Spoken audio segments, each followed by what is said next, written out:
신약 성경 마가복음 11장 1절에서 11절까지 말씀입니다. 그들이 예루살렘에 가까이 와서 감람산 벳바게와 베다니에 이르렀을 때에 예수께서 제자 중 둘을 보내시며 이르시되 너희는 맞은편 마을로 가라. 그리로 들어가면 곧 아직 아무도 타보지 않은 나귀 새끼가 매어 있는 것을 보리니 풀어 끌고 오라. 만일 누가 너희에게 왜 이렇게 하느냐 묻거든 주가 쓰시겠다 하라. 그리하면 즉시 이리로 보내리라 하시니 제자들이 가서 본즉 나귀 새끼가 문 앞 거리에 매여 있는지라. 그것을 푸니 거기 서 있는 사람 중 어떤 이들이 이르되 나귀 새끼를 풀어 무엇 하려느냐 하매 제자들이 예수께서 이르신 대로 말한대 이에 허락하는지라.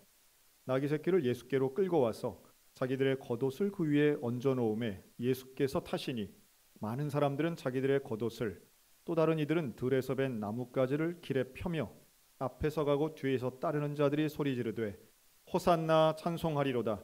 주의 이름으로 오시는 이여 찬송하리로다. 오는 우리 조상 다윗의 나라여 가장 높은 곳에서 호산나 하더라. 예수께서 예루살렘에 이르러 성전에 들어가사 모든 것을 둘러보시고 때가 이미 저물매 12제자를 데리시고 베다니에 나가시니라. 아멘. 오늘은 종려주일입니다. 종려주일은 고난주간의 시작을 알린 날입니다. 해서 이 종려주일에 우리는 고난받으신 주님을 기억합니다. 또한 종려주일은 부활절 한 주 전 주일이기도 하죠. 따라서 부활하실 예수님을 기대하는 주일이기도 합니다. 오늘 본문 마가복음 11장 1절로 11절은 종려주일의 유래가 되는 본문입니다.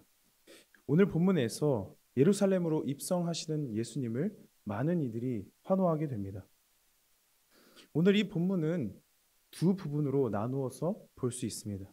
첫 번째 부분은 1절부터 6절까지 예루살렘으로의 입성을 준비하시는 예수님의 모습으로 볼 수 있고, 두 번째는 입성하시는 예수님의 모습인 7절부터 11절입니다. 말씀을 함께 살펴보도록 하겠습니다. 그들이 예루살렘 가까이에 곧 올리브산에 있는 벳바게와 베다니 가까이에 이르렀을 때에 예수께서 제자 둘을 보내시며 라고 합니다. 오늘 제가 준비한 성경은 세번역 성경인데요. 저희들이 흔히 갖고 있는 이 개역개정 성경에서는 감람산이라고 되어 있지만 정확히는 올리브산입니다. 해서 오늘 설교에서는 올리브산이라고 설명드리겠습니다. 지도를 하나 보여주시면 지금 예수께서 당도하신 곳이 잘 보이실지는 모르겠지만 예루살렘 우편에 있는 오른쪽에 있는 베다니라는 마을입니다. 지금 예수님께서는 저기 위에 갈릴리라는 곳에서부터 예루살렘으로 내려오고 계십니다. 저는 지금 내려왔다라고 표현을 했지만 성경에는 올라갔다라고 표현을 합니다. 왜냐하면 이 예루살렘은 성전이 있을 뿐만이 아니라 이스라엘의 수도였기 때문에 성경에서는 올라간다라고 표현을 하고 지도상에서는 내려오는 여정이었습니다. 해서 이 마가복음은 총 세 부분으로 나눌 수 있는데요. 1장부터 8장 말미까지는 저 위쪽 갈릴리 쪽에서 예수님이 사역하시는 장면입니다. 해서 저 위쪽에서 예수님은 많은 사람들에게 하나님 나라의 복음을 가르치실 뿐만이 아니라 병자들을 고치시고 치유하시게 됩니다. 그리고 나서 8장 말미에서부터 10장 마지막까지는 저 위쪽인 갈릴리에서부터 예루살렘으로 오는 여정을 그리고 있습니다. 이 여정 속에서 예수님은 본인께서 3번 죽을 것이다, 고난받을 것이다 라는 순한 예고를 3번 하시고 또 제자들에게 여러 가지 이야기를 가르쳐 주십니다. 그리고 오늘 우리가 읽고 있는 이 11장에서 16장 마지막까지는 예루살렘으로 입성하신 예수님의 이야기입니다. 해서 1장부터 이 10장까지는 약 3년의 이야기를 다루고 있고 오늘 본문인 11장부터 16장까지는 일주일간의 이야기입니다. 이 올리브산도 그리고 벳바게와 베다니도 모두 근처에 있는 곳인데요. 이 베다니는 나사로와 마르다 그리고 마리아 이 3남매가 거주했던 마을입니다. 이곳에서 예수님은 나사로를 살리셨습니다. 또한 이 베다니에서 마리아가 예수님께 향유를 붓게 되죠. 이 올리브산도 벳바게와 베다니도 모두 예루살렘 동편에 있는 곳입니다. 예루살렘에서 약 3km 떨어진 곳에 있는 곳들인데요. 저는 예수님께서 왜 이곳으로 먼저 가셨을까가 첫 번째 질문이었습니다. 그래서 조금 찾아보니까 구약 스가랴서에 보면 하나님의 감동을 받은 스가랴 선지자가 이렇게 예언하고 있는데요. 그날이 오면 주님께서 예루살렘 맞은편 동쪽 올리브산 위에 발을 디디고 서실 것이다 라고 예언을 하게 됩니다. 여기서의 이 그날은 여호와 하나님의 날입니다. 이 날에 하나님께서 이스라엘을 회복시키신다고 약속하셨습니다. 이 회복의 날에 주님께서 예루살렘 맞은편 동쪽 올리브산 위에 계신다고 예언합니다. 따라서 예수님께서 예루살렘 동쪽에 터를 잡으심으로써 이 예언의 말씀을 이루신 것입니다. 그리고 이곳에서 예수님은 제자 2명을 보내셔서 나귀 새끼를 끌고 오라 하시게 되는데요. 그들에게 말씀하셨다. 너희는 맞은편 마을로 가거라. 거기에 들어가서 보면 아직 아무도 탄 적이 없는 새끼 나귀 한 마리가 매어 있을 것이다. 그것을 풀어서 끌고 오너라. 예수님은 아무도 타본 적이 없는 새끼 나귀를 끌고 오라는 갑작스러운 제안을 하시게 됩니다. 일반적으로 생각해 보면 만약에 아까 지도에서도 살펴보았듯이 그 위쪽에서부터 예루살렘으로 내려오는 여정 속에서 탈 것이 필요했다면 진작에 예수님은 제자들에게 탈 것을 요청하는 것이 맞습니다. 그런데 예수님께서는 지금 예루살렘에서 약 동편 3km 떨어진 곳에서 갑자기 탈 것을 요구하는 것이죠. 일반적으로는 미리 탈 것을 타고 오다가 근처에 도착하게 되면 내려서 걷는 게 일반적이니까요. 해서 이 모습도 어떤 이유가 있어 보입니다. 당시 고대 근동 문화에 왕이 사용할 것으로 예정된 탈 것은 왕이 타기 전에는 그 누구도 탈 수 없었다고 합니다. 그러니까 오늘 성경에 보면 예수님께서는 아무도 탄 적이 없는 나귀 새끼를 끌고 오라고 하시죠. 즉 예수님이 왕으로서 예루살렘으로 입성하는 모습을 그리고 있습니다. 또한 스가랴 9장 9절에 보면 이렇게 예언하게 되는데요. 도성 시온아 크게 기뻐하여라. 도성 예루살렘아 환성을 올려라. 내 왕이 내게로 오신다. 그는 공의로운 왕, 구원을 베푸시는 왕이다. 그는 온순하셔서 나귀 곧 나귀 새끼인 어린 나귀를 타고 오신다. 구원을 베푸실 왕이 새끼 나귀를 타고 온다고 예언하고 있습니다. 그렇습니다. 예수님은 구원을 베푸실 왕으로 예루살렘에 입성하시는 겁니다. 예루살렘 동쪽에 머무셨던 것도 새끼 나귀를 타고 입성하시는 이 모습도 모두 예수님이 구원을 베푸실 왕임을 드러내주고 있습니다. 예수님은 이전부터 많은 이들에게 구원을 베푸셨는데요. 그 한참 북쪽인 갈릴리에서부터 내려오시면서 수많은 병자들을 고치고 귀신 들린 자들을 고치십니다. 그리고 하나님 나라의 복음을 전하시게 되죠. 그러자 많은 이들이 예수님을 따라다니기 시작했습니다. 예루살렘으로 입성하시기까지도 많은 이들이 예수님을 따랐던 것으로 보입니다. 그래서 여러분들이 가진 성경 10장 1절만 잠시 눈으로 보셔도 유대 지경 그리고 요단강 건너편에서 무리가 모였다고 증언하고 있습니다. 이 유대 지경이라고 하는 곳은 예루살렘 남쪽을 의미하거든요. 그래서 그곳에서도 사람들이 모였고 또 요단강은 아까 보신 갈릴리에서부터 쭉 내려올 때 길게 이어진 강인데 그 강 건너편에서도 무리가 모였다고 증언합니다. 그리고 10장 46절 그 여리고에서 맹인 바디메오를 고치는 장면에서도 허다한 무리가 예수님을 따랐음을 증언하고 있습니다. 이전에 갈릴리에서도 그리고 예수께서 이렇게 예루살렘으로 오는 와중에서도 많은 사람들이 예수님을 따랐음을 알 수 있는 대목입니다. 7절 제자들이 그 새끼 나귀를 예수께로 끌고 와서 자기들의 겉옷을 그 등에 걸쳐 놓으니 예수께서 그 위에 올라타셨다. 많은 사람이 자기들의 겉옷을 길에다 폈으며 다른 사람들은 들에서 이 많은 생나무 가지들을 꺾어다가 길에다 깔았다. 제자들은 예수님이 말씀하신 대로 하여서 새끼 나귀를 끌고 오는데 성공하게 됩니다. 그리고 그 등에 겉옷을 걸쳐 놓으셨고 예수님이 올라타십니다. 누구도 타본 적이 없는 새끼 나귀인지라 안장이 없었던 것 같습니다.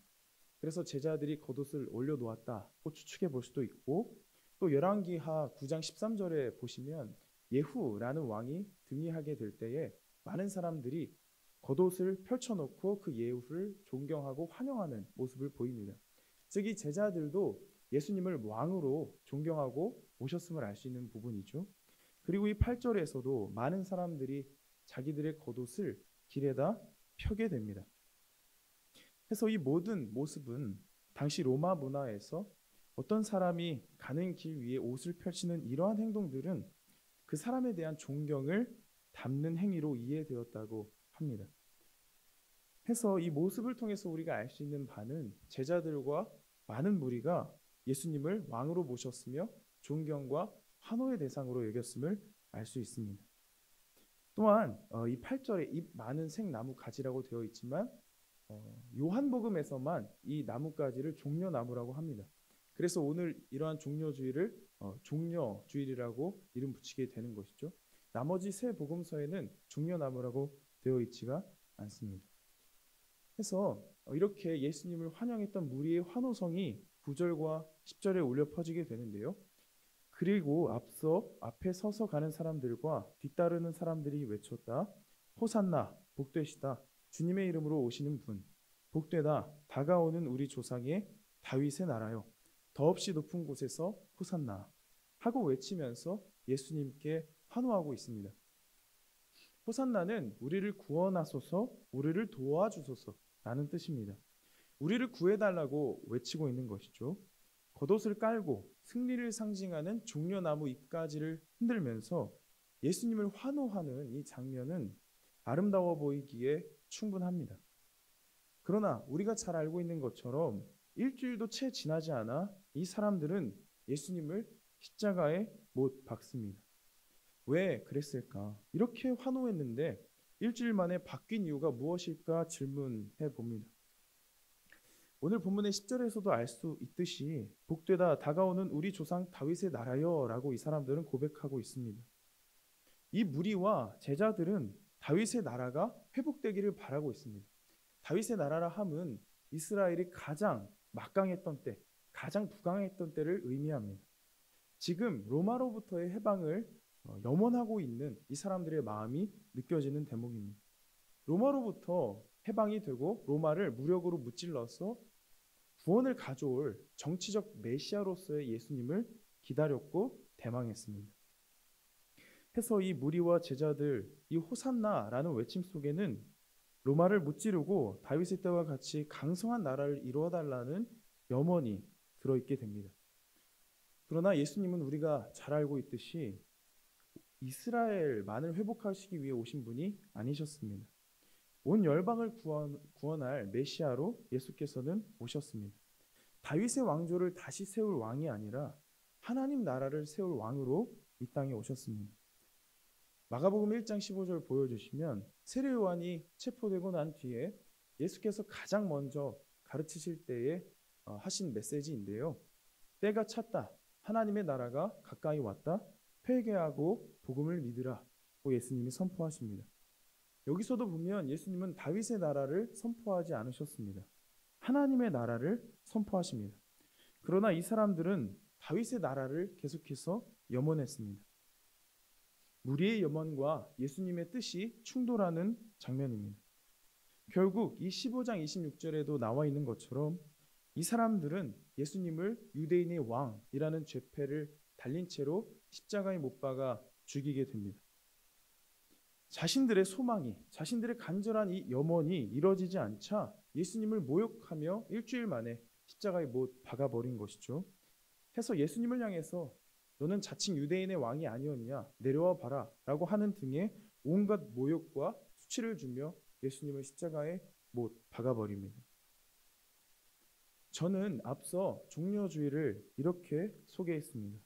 종려주일은 부활절 한 주 전 주일이면서 고난주간의 시작을 알립니다. 고난받으신 주님을 기억하며 부활하신 예수님을 기대하는 날이 종려주일입니다 라고 말씀드렸습니다. 여기에 우리는 하나 더 덧붙여야 합니다. 종려주일은 나의 모습을 돌아보는 날입니다.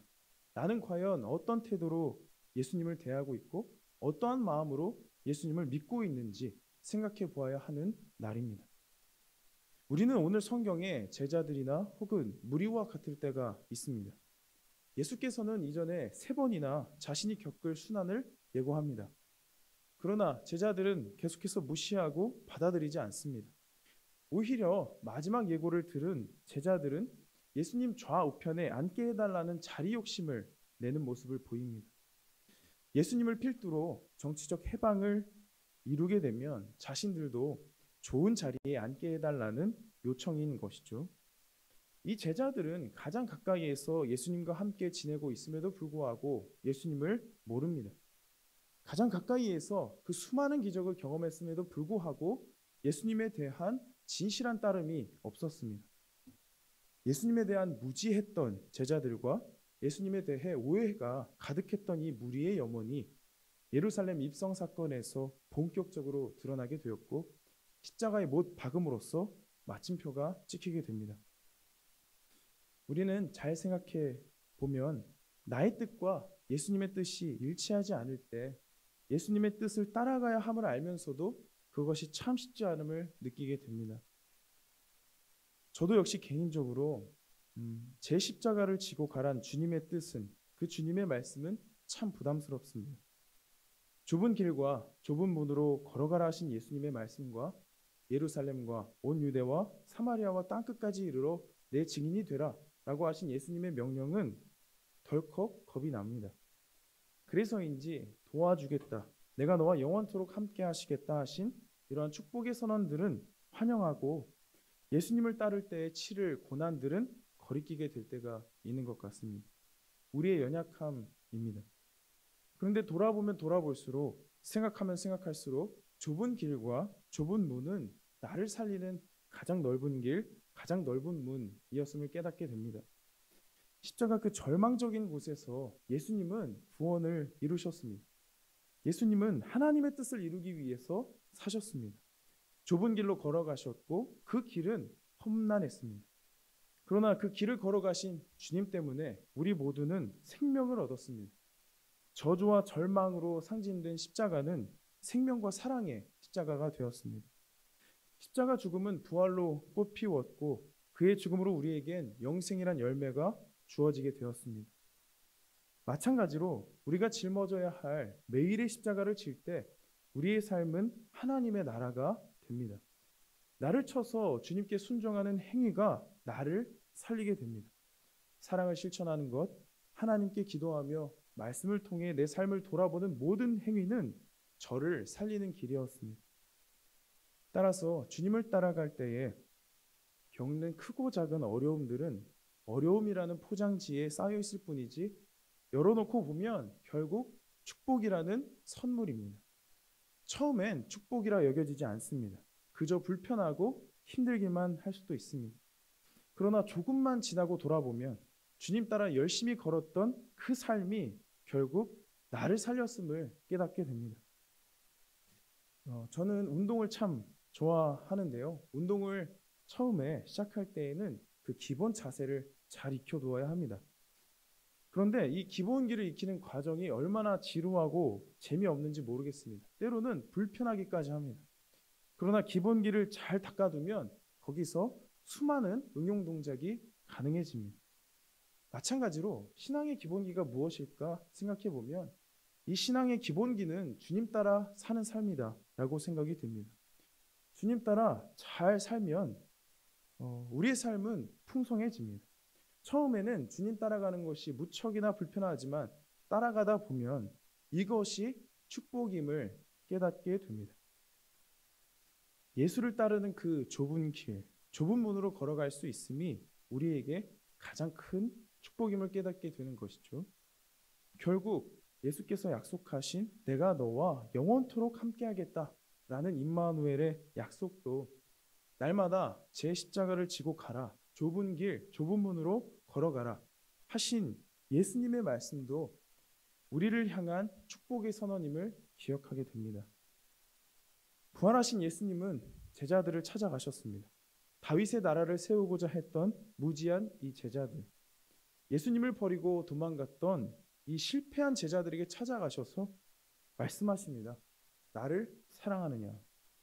주님은 우리의 연약함을 누구보다 잘 알고 계십니다. 실수하고 실패하는 우리를 가장 잘 아시고 날마다 우리를 사랑으로 찾아와 주십니다. 그 사랑 때문에 우리는 다시 일어납니다. 그 사랑이 참 크고 감격스럽기 때문에 예수님을 따를 수밖에 없는 것이죠. 부활을 경험한 이 제자들의 삶은 완벽히 변했습니다. 예루살렘과 온 유대와 사마리아와 땅끝까지 이르러 예수님의 증인된 삶을 살아냅니다. 이 시간 오늘 우리에게도 우리 주님께서는 찾아오셔서 일으켜 세워주십니다. 다시 예수님의 길로 걸어가라고 우리를 이 자리에 그리고 삶의 여러 자리에서 초대해 주십니다.